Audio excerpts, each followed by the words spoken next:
Rieccoci, Primus Inter Pares, appuntamento del lunedì, del mercoledì, gruppo TV7, come di consueto vi ricordo che siamo in diretta sulla pagina Facebook, ovviamente abbiamo telefonato, abbiamo messaggi, abbiamo moltissimi anche collegamenti, quindi vado con ordine, vado da Elisabetta, dal web se ci sono novità. Elisabetta?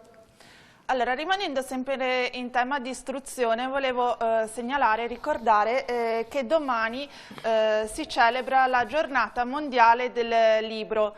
Ne dà notizia anche il sito stesso del Ministero dell'Istruzione che appunto domani ospiterà dalle 11 alle 18 una maratona letteraria in cui saranno proposti commenti critici, letture e analisi di alcuni passi tra i più belli della letteratura.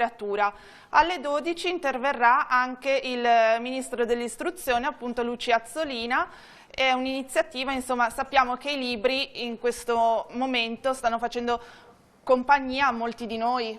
Bene, allora vado un attimo, dovevo andare con i messaggi, però li leggiamo dopo perché abbiamo collegato Alessandra Moretti, eurodeputata del Partito Democratico, però prima vado da Armellini un attimo per chiedergli cosa succederà se il governo non prende decisioni nella vostra scuola a settembre, Armellini?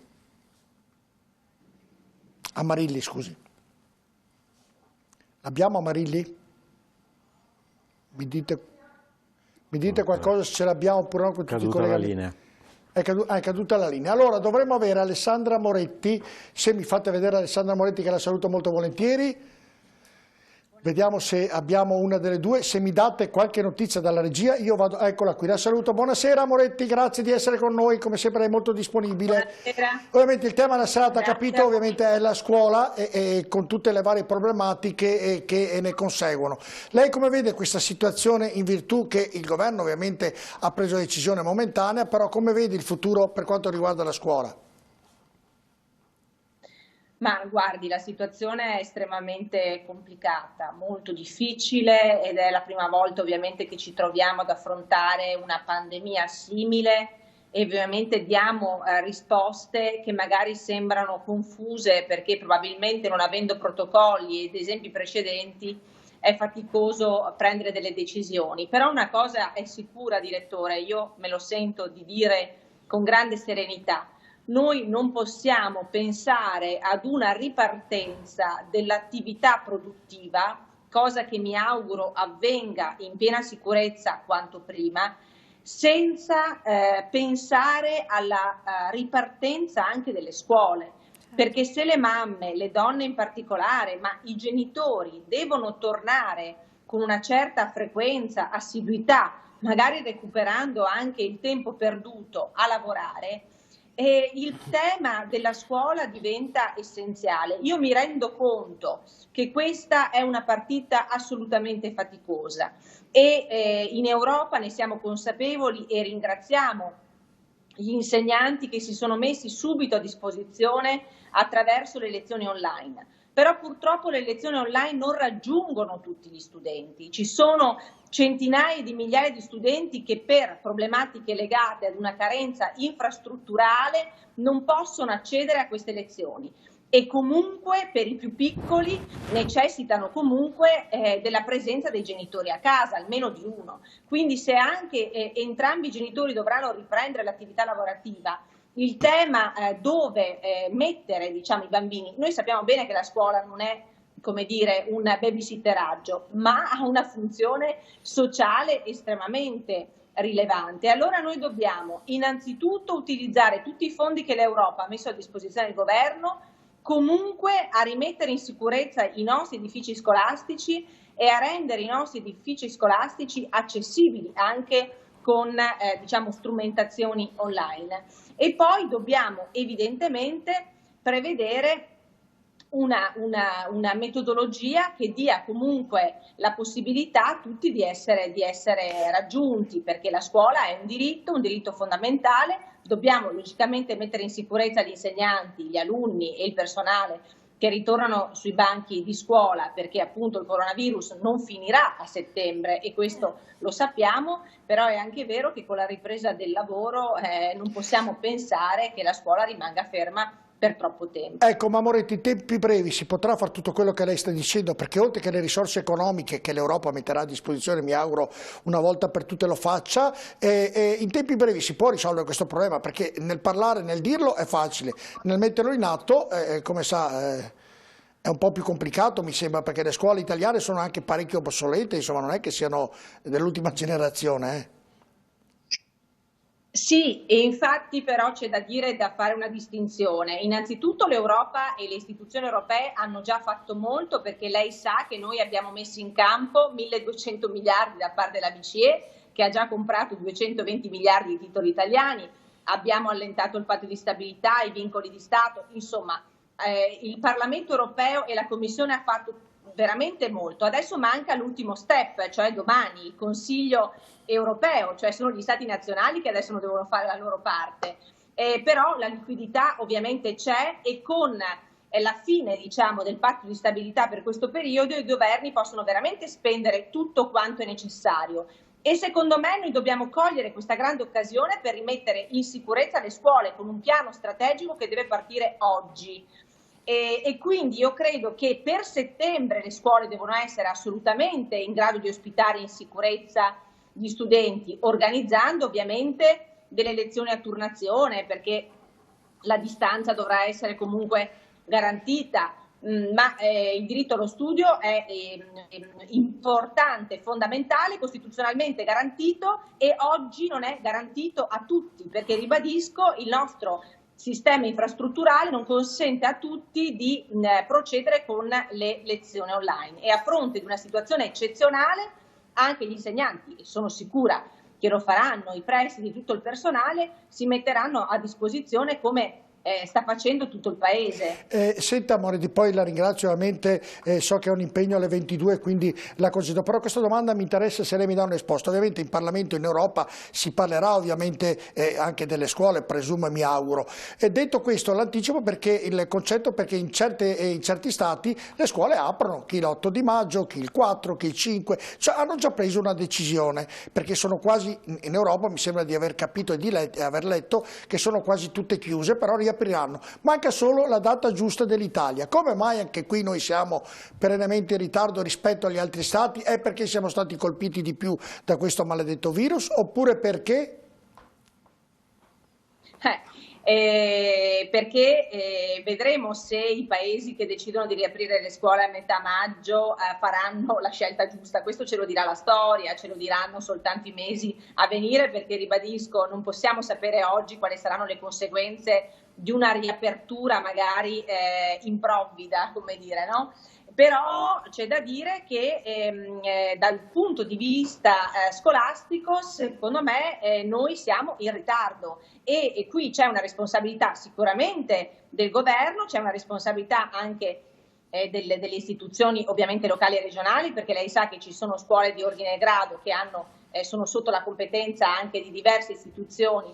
Noi in Parlamento ne parliamo, e come? Perché logicamente, trattandosi di un diritto e di un valore fondamentale, cerchiamo di diciamo così, definire dei protocolli generali. Adesso noi abbiamo votato la scorsa settimana una risoluzione che prevederà dei fondi straordinari proprio per i bambini in povertà, e la povertà è anche la povertà ovviamente di istruzione culturale, perché ci sono delle sacche di povertà culturale anche nel nostro Paese, quindi cerchiamo ovviamente di far fronte a tutte le esigenze, ma la cosa che oggi ha detto il Presidente degli industriali del Veneto, e cioè la riapertura dell'attività produttiva deve coincidere comunque quantomeno un'organizzazione alternativa anche con la riapertura delle scuole, io la condivido. Grazie Alessandra Moretti, grazie di essere stata con noi. Grazie, buona serata. Grazie a voi, buonasera. Ritorniamo dall'assessore Donazzan, perché poi l'assessore devo congedare anche l'assessore, però ritornerà perché poi abbiamo collegato due ragazze che hanno mandato una lettera al Presidente del Consiglio, e quindi sarà una cosa molto curiosa. Queste due ragazze hanno detto in parole povere, poi ve la spiegheremo meglio, riaprite le scuole almeno per un po' di giorni, quindi in quel momento riavremo il collegamento anche con l'assessore Donazzan. Mi sembra di capire, assessore, l'abbiamo l'abbiamo, l'assessore Donatella dovremmo averlo, mi sembra di capire che qui in Italia, come sempre per risolvere un problema, diventa una cosa burocratica, una cosa davvero drammatica. L'abbiamo l'assessore collegato? Denis, mi sai dire? Ditemelo, perché se io la chiamo... allora, Armellini l'abbiamo? A Marini non l'abbiamo, bene. Volevo chiedere, allora, a tutto questo, ovviamente volevo venire poi Valentina Boscolo, che è la psicoterapeuta, con più tranquillità. Ovviamente i ragazzi a livello psicologico ne traggono delle conseguenze di tutto quello che sta accadendo. Intanto sento di così contestualizzare il mio intervento come un intervento anche dal basso rispetto insomma invece ai pareri istituzionali che sono stati in qualche modo dati finora. Rappresento un gruppo di professionisti che si occupano di percorsi di aiuto all'infanzia e all'adolescenza che convergono a MEDE e che in questo momento sono in contatto con le famiglie che hanno visto la sospensione della scuola ma anche di tutto il resto delle attività. È una situazione complessa sicuramente e che forse per la prima volta pone tutti nella sua drammaticità allo stesso livello, nel senso che gli esperti non sono più tali perché siamo tutti pazienti, terapeuti, insegnanti, alunni, grandi e piccoli, alle prese con le stesse preoccupazioni, paure, interrogativi, domande e a tutti noi manca una cornice di riferimento entro la quale strutturare la nostra attività. Questa esperienza lascerà una traccia. Io credo che sia importante che lasci una traccia e che possa essere... Sì, ma sarà positiva o negativa nei ragazzi? Questo dipende da tanti fattori che non possiamo così definire e semplificare, perché è un'esperienza che si colloca su qualcosa che c'era prima, quindi sul funzionamento personale precedente, familiare, però è un'esperienza che deve trovare una sua collocazione, un'integrazione con quello che c'era prima e con quello che ci sarà dopo. Solo in questo modo potrà far parte dell'esperienza e della storia del bambino e della famiglia e rientrare in un'area poi pensabile, narrabile e che fa veramente parte della propria realtà psicologica, insomma, e quotidiana. Quindi ecco, credo che sia importante considerare che c'è stata una grande frattura, una cesura per i bambini e per gli adolescenti che non ha permesso di prepararsi a quanto stava accadendo. Era difficile prepararsi, però credo indubbiamente impossibile. Rispetto al servizio iniziale in cui si parlava delle fatiche delle famiglie, ecco, credo che sia una situazione che presenta tante sfaccettature che però ha mostrato anche, perlomeno per l'esperienza diretta che noi abbiamo con le famiglie, il fatto che in una situazione di così grande emergenza le famiglie abbiano potuto, i genitori, anche trovare risorse che forse non credevano fossero presenti. Dottoressa, dipende per quanto tempo? Quanta pazienza avranno? La questione del tempo è importante perché l'impressione è che nella prima fase in cui c'era una cornice di spazio e di tempo ben definita, all'inizio ci è stato detto, no, che ci sarebbe stata una limitazione per un certo tempo, le famiglie hanno avuto la possibilità all'interno di questa cornice a cui faceva riferimento anche prima l'assessore, di riorganizzare la propria esperienza e di offrire ai propri figli anche un ambiente sicuro, sereno, un nutrimento buono. Pensiamo che i bambini per esempio hanno potuto fare esperienza di entrambi i genitori, per molti bambini è stato possibile avere una relazione più intensa per esempio con il papà. Normalmente quindi la vedi in maniera positiva lei, dottore, questa cosa? Fino ad ora abbiamo potuto osservare anche degli elementi, come dire, positivi nelle risorse che le famiglie hanno messo in atto. Credo che adesso si stia invece affacciando un momento in cui, venendo a mancare le risposte, le soluzioni, la cornice tutti. temporale, comincia a presentarsi una situazione di maggiore smarrimento, inquietudine, incertezza. E questo è il problema che le sto chiedendo. Poi vengo da lei, perché ritorno dal direttore Amarilli, che l'ho visto collegato, e chiedo scusa direttore, perché purtroppo i collegamenti ovviamente che riescono molto bene, tra l'altro nella nostra televisione, delle volte ovviamente nel farne più di un paio ovviamente qualcuno salta, però l'abbiamo ritrovata. E quindi, senta direttore, cosa succederà a settembre se non verranno prese le decisioni dovute? Lei cosa farà nella sua scuola? Beh, innanzitutto ci siamo preparati per qualsiasi scenario possibile. Ci siamo preparati praticamente, abbiamo avuto delle riunioni ultimamente anche con gli insegnanti e con tutto il personale ATA per pianificare qualsiasi scenario, cioè indipendentemente che sia la scorporazione delle classi, dalla didattica a distanza a integrarli praticamente a giorni alterni. È l'incertezza quella che fa più male, perché ci si deve preparare con i vari scenari e si cerca di essere preparati al massimo qualsiasi scenario praticamente possa succedere. Però mi sembra che voi, mi sembra di aver capito, direttore, che voi comunque in qualsiasi scenario voi siete pronti, insomma. Noi dobbiamo essere pronti, perché si tratta di formare le future generazioni, si tratta di insegnare agli studenti in lingua inglese, di dare una formazione internazionale. Siamo praticamente gemellati con altre scuole sia in Spagna che in Inghilterra. È fondamentale dare una formazione. Dovremmo trovare il metodo se darla part-time o full-time online, però come ho detto prima la scuola è fondamentale, la scuola in senso fisico è fondamentale. Certo. Poi la salute viene in primis, è normale, lo pensiamo tutti e perciò rispettiamo quello che ci dicono e quello che ci ordinano di fare. Però noi siamo pronti sui vari scenari, assolutamente. Ecco, oggi voi lavorate tramite la tecnologia con i ragazzi, insomma, no? Sì, sì. E quindi... Sì, abbiamo una piattaforma che viene usata sia dalla primary school alla high school, cioè sia dalla scuola elementare che alle scuole superiori, e naturalmente viene fatta progressivamente in maniera più soft il programma, viene sviluppato con le varie materie.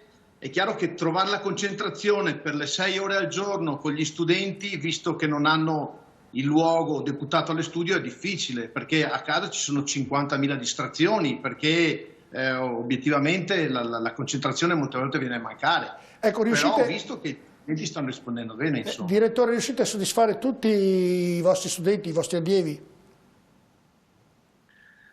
Accontentare tutti è molto difficile, e perciò ci sono genitori che si possono lamentare per i troppi compiti, ci sono genitori che per quanto si possa insegnare cioè vorrebbero sempre di più, perché l'individualità è diversa, cioè, come a scuola. Però si cerca di fare il possibile, insomma. Naturalmente ci sono delle risposte per vedere se gli studenti hanno recepito le varie cose, le varie materie, con i test, le verifiche, le interrogazioni, e dobbiamo andare avanti per portare a termine l'anno nel miglior modo possibile. Grazie. Visto che... No, prego. Niente, a voi. No, concluda pure, se l'ho interrotto le chiedo scusa, può pure concludere, direttore. Si cerca un minimo di certezza per cominciare il prossimo anno scolastico, perché ci siamo trovati su uno tsunami, si cerca di portare a termine questo, ma quello che io tanto che mi farebbe piacere sarebbe quello di poter cominciare con un minimo di serenità e che qualcuno ci potesse dire come cominciare. Ho capito che la vedo come direttore di una scuola molto organizzata, sicuramente la conosciamo tutti, però la vedo che è un po' preoccupata. Mi auguro che questa preoccupazione sparisca il più presto possibile, direttore. Sì, perché è qualcosa che non abbiamo riscontro, e perciò c'è un'enorme incognita, quello è. Certo. Grazie direttore, grazie ovviamente del collegamento. E chiedo alla regia, che vado dall'assessore Piva, se mi manda il servizio, la scuola ora si fa nel web, così andiamo a vedere il contributo e poi andremo a vedere anche i numeri delle scuole che riguardano il comune di Padova, visto che abbiamo l'assessore Piva. Andiamo a vedere il servizio. Il ritorno sui banchi di scuola si fa sempre più lontano ed il mondo della didattica subisce un cambiamento sempre più profondo. Da ormai 2 mesi scuole di ogni ordine e grado hanno chiuso i cancelli. Troppo pericoloso portare studenti e insegnanti a stretto contatto gli uni con gli altri. Negli ambienti spesso angusti delle strutture scolastiche mantenere il distanziamento sociale è estremamente difficile, se non impossibile. Da qui la necessità di uno stop alle lezioni in presenza, che ha interessato il secondo quadrimestre dell'anno, per scongiurare la formazione di un popolo infettante composto da giovani asintomatici. Il mondo dell'istruzione, dalla primaria all'università, si è subito riorganizzato inaugurando la didattica online. Le lezioni si sono trasferite sulle piattaforme Moodle e sulle applicazioni di video chat, soluzione questa che ha permesso lo svolgimento dei programmi scolastici senza eccessivi ritardi, ma non solo. Sembra anche aver dato nuova motivazione agli studenti davanti ad una sfida divenuta di cultura personale. Hanno scoperto che quello che è importante a scuola è la loro volontà di imparare. Questo è fondamentale. Io quello che ho visto in questi mesi, sia da parte degli insegnanti, sia da parte dei ragazzi, è la volontà di far scuola nel vero senso della parola. Gli insegnanti che insegnano e gli alunni che imparano. Incassate le prime soddisfazioni della didattica online, il mondo della scuola si trova ora a districare il prossimo nodo, quello di una ripartenza non uniforme. Mentre per molti genitori si concretizza la possibilità di ritornare a lavoro in tempi brevi, la permanenza a casa degli studenti potrebbe estendersi ancora per mesi, arrivando anche al prossimo anno scolastico. Che fare allora se i genitori devono tornare a lavorare ma i ragazzi non possono muoversi? I ragazzi hanno comunque bisogno, specialmente quelli più piccoli, io parlo per me, ho una bambina di 8 anni, un bimbo di 6, hanno bisogno di essere coadiuvati comunque da una persona adulta, ma se non c'è nessuno a casa il problema è ok, la didattica a distanza funziona bene, è molto bella, ma io i bambini a chi li lascio, come li posso lasciare? Ad ogni epoca il suo modello di scuola, per ogni scuola le sue sfide. Indubbiamente per genitori e studenti sarà un 2020 complicato. Il servizio di Maurizio Colombo, ovviamente le problematiche, il Piva ha capito, sono tantissime, e delle volte io nel ragionamento di quello che sta succedendo io sento parlare in tanti e tutti ovviamente hanno le proprie ragioni per poterlo fare, però io sarei molto più pratico, anche se la politica non lo è e la burocrazia non lo è, però questo è un problema che dovrebbe essere quantomeno già sul tavolo di lavoro per chi deve prendere decisioni e fare i vari piani, piano A, piano B, piano C, però già avere le idee chiare indipendentemente da quello che accadrà. Però un governo, i responsabili, i politici dovrebbero effettivamente avere sul tavolo di lavoro, come diceva lei, già tutti i vari piani. Se succede così colà, questa è organizzazione in un paese democratico e all'avanguardia, presumo. Direttore, sicuramente noi pensiamo alla seconda fase, perché è logico che non possiamo stare fermi là. Quando ci troviamo, stamattina avevo una videoconferenza con le coordinatrici delle insegnanti delle scuole dell'infanzia, con il caposettore, ci rendiamo conto che dobbiamo pensare a che cosa fare. Se domani ci dicono guardate i bambini possono stare insieme, si può cominciare. Noi abbiamo pronto anche il piano dei centri estivi, dei nidi dei dopo ne parliamo di qui, Perciò voglio dire, non è che questo sia un punto fumoso che non abbiamo mai preso in considerazione. Pensiamo anche alla ripresa delle scuole in un certo modo, pensando che se c'è questo si può fare in questo modo, se non c'è quello si farà in quest'altro modo. Ma io ripeto, non posso esimermi dall'avere un diktat dell'ordine sanitario che mi dica che i bambini effettivamente possono stare insieme o possono stare insieme in un certo spazio. Allora io posso tirar fuori i miei piani e vedere quale di questi va bene. Logicamente. Però la signora Zazza ha detto che Rotondo ha già preso la decisione perché sono a casa, studiano tramite ovviamente le videoconferenze e tant'altro, però una decisione... Questo può essere solo una fase transitoria. È vero. Allora andiamo a vedere anche in grafica, chiedo alla regia di mandarmi le strutture scolastiche del Comune di Padova, tanto per farci un'idea con l'assessore Pio, poi andiamo in pubblicità, di come sono e com'è la situazione. Eccolo qui, guardate. Allora, gli asili nido ci sono 829 iscritti, quelli comunali, in convenzione 379 iscritti, nelle materne ci sono più o meno 900 iscritti, nelle statali 800, in convenzione oltre 3.000, le elementari vedete i numeri 6.000, quasi 7.000, mentre le private 2.200, le medie 4.009 e le private sono queste. Vedendo questi numeri, assessore Pio, mi domando come si potrà risolvere il problema di riniziare se non c'è questa programmazione che chi di dovere, gli scienziati compresi, deve prendere? Indubbiamente i numeri sono tanti, i bambini sono tanti, però il Comune che si sta occupando della parte, diciamo, dei nidi, delle scuole dell'infanzia, ma sta collaborando anche con le scuole dell'infanzia e dei nidi convenzionati, quindi c'è una collaborazione anche con tutta quella parte dell'offerta formativa che non è comune, che non è Stato. Le scuole primarie e secondarie sono dirette dagli istituti comprensivi e con gli istituti comprensivi abbiamo un collegamento continuo. Adesso per esempio con il discorso della scuola della didattica online ci siamo subito presi in carico anche il problema dei ragazzini che non avevano i mezzi, perché c'erano anche persone che non avevano i mezzi. Avete ridotto anche le rette voi, giusto? Beh, dal punto di vista delle rette della scuola dell'infanzia. Le faccio vedere la grafica anche sulla riduzione delle rette nel Comune di Padova. Immagini che la grafica B, lo chiedo alla regia gentilmente, così prego, Assessore. Sì, le scuole dell'infanzia hanno una retta, le scuole dell'infanzia comunali. Febbraio 2020, mi scusi se le leggo così i nostri telespettatori possono comprendere più facilmente, meno 25% asili nido comunali, meno 25% le tariffe alle scuole di infanzia comunali statali, meno 100% tariffe asili nido e scuole infanzia in caso di chiusura per tutto il mese, meno 100% le tariffe asili nido e scuole infanzia in caso di chiusura per tutto il mese. Questo vuol dire che il Comune di Padova qualcosa ha fatto, insomma, a livello economico per le famiglie. Sì, ha tolto la settimana di non frequenza di febbraio e logicamente nei mesi di chiusura abbiamo la scuola dell'infanzia che ha una tariffa che riguarda solo la refezione, per cui non essendoci la refezione non abbiamo fatto pagare nulla.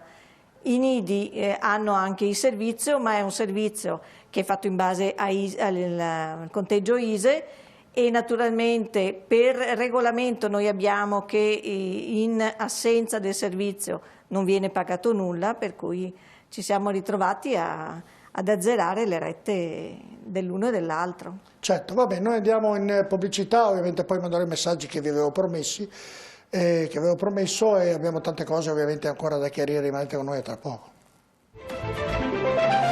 Se avete